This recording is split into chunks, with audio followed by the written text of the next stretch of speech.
Hey guys, I'm Wanda and welcome to Deep South Homestead. The canning kitchen is open. We always take the top off that serves as a table and then we get started canning. So welcome to August JAMboree. Mary Ellen over at Prepper Potpourri asked me to be a part of the August JAMboree and I said yes. So this month I'll do 2 videos that are jams or fruits or jellies, whatever. That's the whole purpose of this, is to do some type of fruit related recipe. So mine today is Huckleberry Jam. I was gonna do jelly and it's a little hot in the canning kitchen out here and humid. So I'm trying to beat the rain. We're gonna be making jam because it's quick and easy. The huckleberry jelly recipe is in my cookbook, From Garden to Pantry to Table in the Deep South Kitchen. You can get that on our Etsy store, link in the description below. But we're going to do jam. Jam's quick, jam's easy. The August JAMboree was started by Mary Ellen over at Prepper Potpourri. She will start it off the first week of August, and then every day on Monday through Friday, I believe, is a video from somebody in the collaboration. Now the people in the collaboration are, and I gotta read this, Tuli Lou Creates, me of course, Diane the Canning Nana, Gemini Homestead, Helga's Pennsylvania Cooking, Homestead Dad, Jeni Gough, Prepper Potpourri, of course, Suttons Daze, and Vickie's Country Home.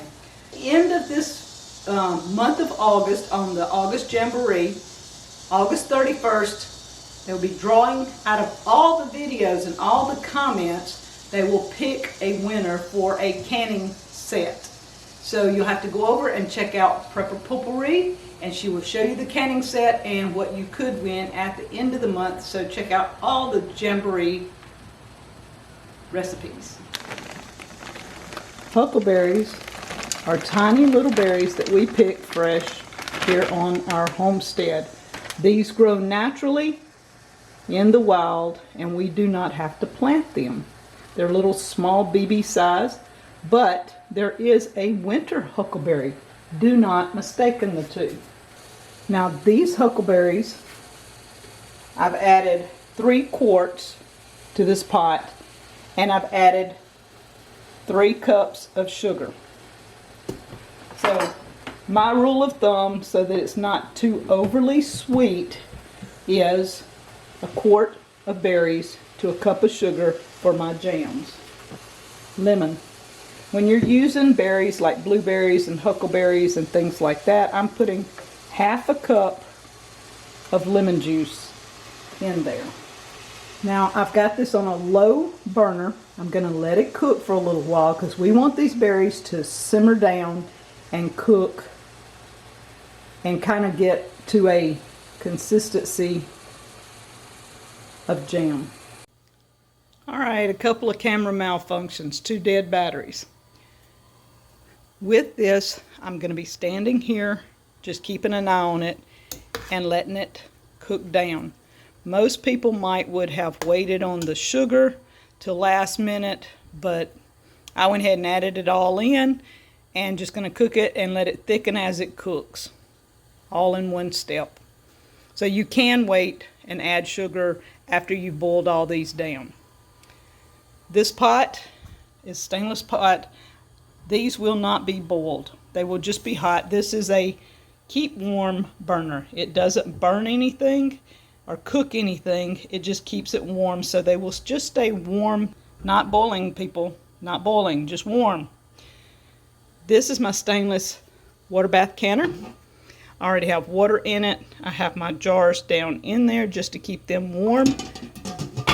I do not have the fire on. I just have hot water in there because I want the jars warm. I want the lids warm when the hot stuff goes in them. It makes them seal better. And I like my stainless water bath canners. To this mixture I'm adding about half a cup of water, just so it doesn't stick on the bottom. You do not want too much water that you got to cook out later. This is going to cook down for 30 to 45 minutes, and then we'll be ready to jar it.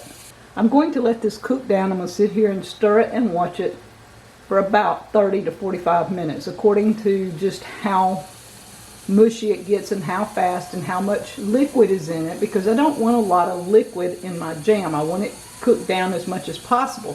One reason for leaving the berries whole today is so that I can add them into pies and everything else, and not putting too much sugar. So if I wanted huckleberries in muffins, cakes, pies, smoothies, whatever, I can still use this jam, because it doesn't have too much sugar in it, but it has enough sugar to preserve it. Now these huckleberries, like I said, were grown on our place. The winter huckleberries come in after these. These are the spring huckleberries, I guess you would call them. Now the pot on the side is my canning pot. I have a stainless steel canning pot that I use for water bath canning. Inside it, I don't have the fire on right now, but inside it I have my jars that I want to keep warm. So I'm going to take and leave my jars in there and keep them warm until I'm ready to put the jam in, and then I'll add jam and put the jars with the jam back in the water bath canner and process them. So when you're doing jams and things like that, you do not want to walk off. You want to stay here and watch them, because you can scorch a jam or a jelly really fast if you just try to disappear on them.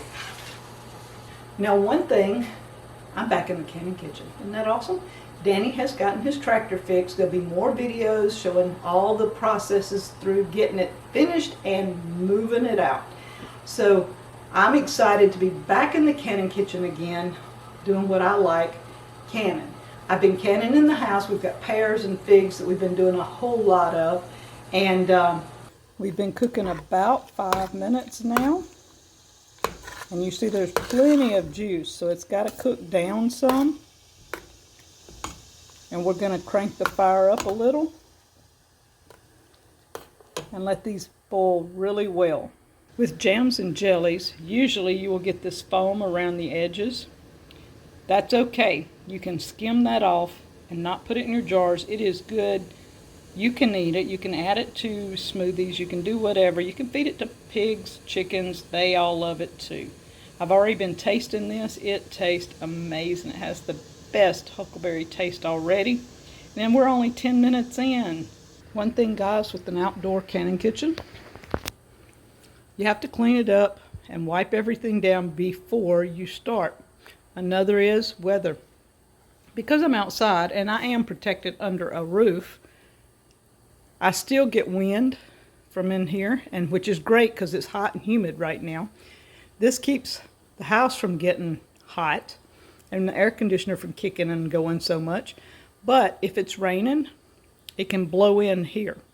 So I don't can when it's raining or thundering and lightning, anything like that. I do not can in that respect. So I have to pick and choose when I come out here. When I can, I try to do it early morning, but this is about 10 o'clock in the morning because I had other things to do today. So outdoor kitchens, they're great, but they have some disadvantages. I like having it where I can just store everything. All these cabinets have my canning supplies in them, but the other problem is roaches, bugs can get in these. No matter how much Danny does to them, they can still get in.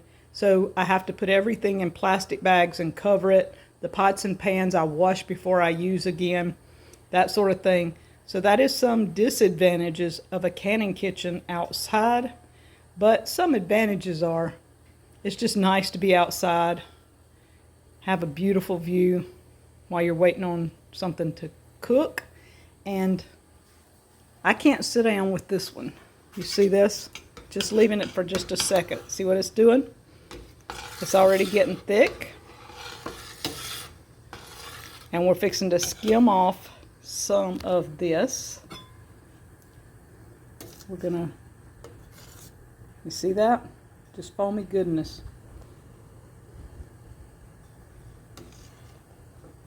And you want to be careful because you don't want to get your berries. You just want the foam. And this just makes your jars prettier, not having this in it.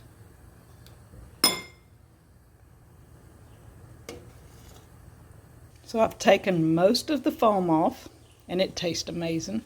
It's got this great huckleberry taste. It's been 25 minutes, and you see the berries are starting to kind of bust and pack. And I'm not too worried if this is a little bit more watery than it should be, because it usually will gel. And even if it doesn't, and you have some of this liquid in your jars, that's okay, because when you go to make something, add cornstarch. It'll thicken it up. So having the extra juice is not going to be a problem, but we're going to let it cook another 5 minutes or so before jarring up. This is the consistency that we want. These are small berries, so they're, I mean, I could have cooked them down, but that juice is going to be awesome. It'll absorb, and as much as I've cooked, it's been about 30 minutes. I'm going to skim some of the rest of this off. You won't get all of this skim off, but you can get a lot of it by just raking it over to the side. And then once I get this skimmed off, we're going to start with the jars. All right, so we're ready to jar up the jam. I've turned it off so it won't keep cooking, and hopefully it's going to be what we want. I've got these long tongs that were given to me. This helps get these jars, these little jars, out of this big pot here. And they're just warm. They're not hot. I've got a stainless funnel, and I've got a stainless ladle. And I'm just going to ladle up juice, berries, and all. Try to keep it kind of even. Up to the bottom rim mark is a little bit around there. That's where we want it. And I have this rubber mat so that everything's easy cleanup if something spills. You get either a paper towel or a cloth. The paper towel with vinegar, wipe the top really well.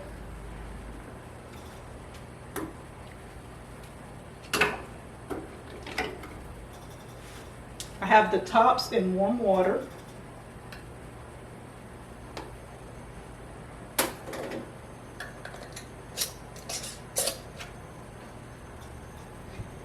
Capping them. We're going to sit them back in the warm water. As I take one jar out, I'm putting another one in.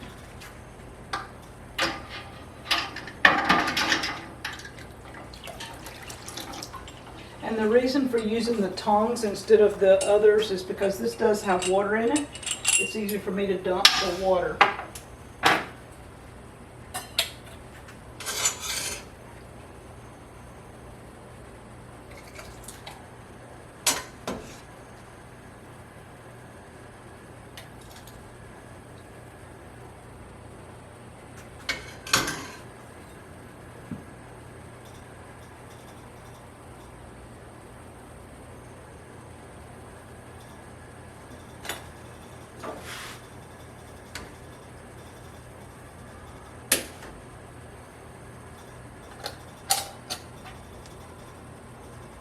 Isn't that beautiful? Huckleberry jam.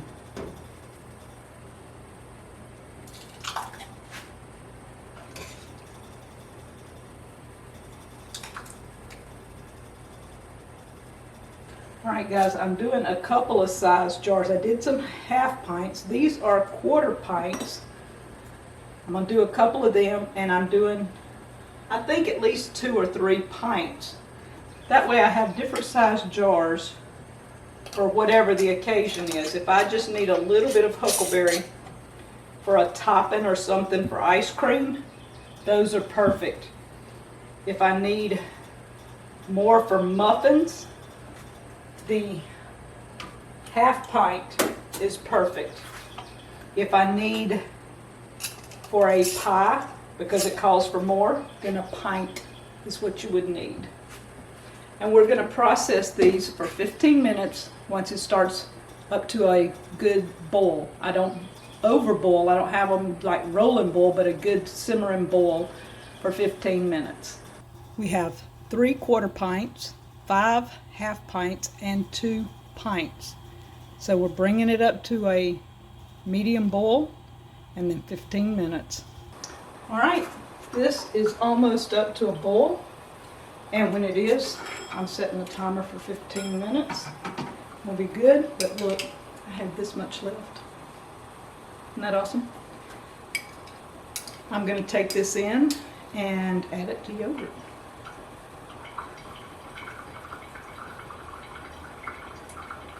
If it makes it in to add to yogurt.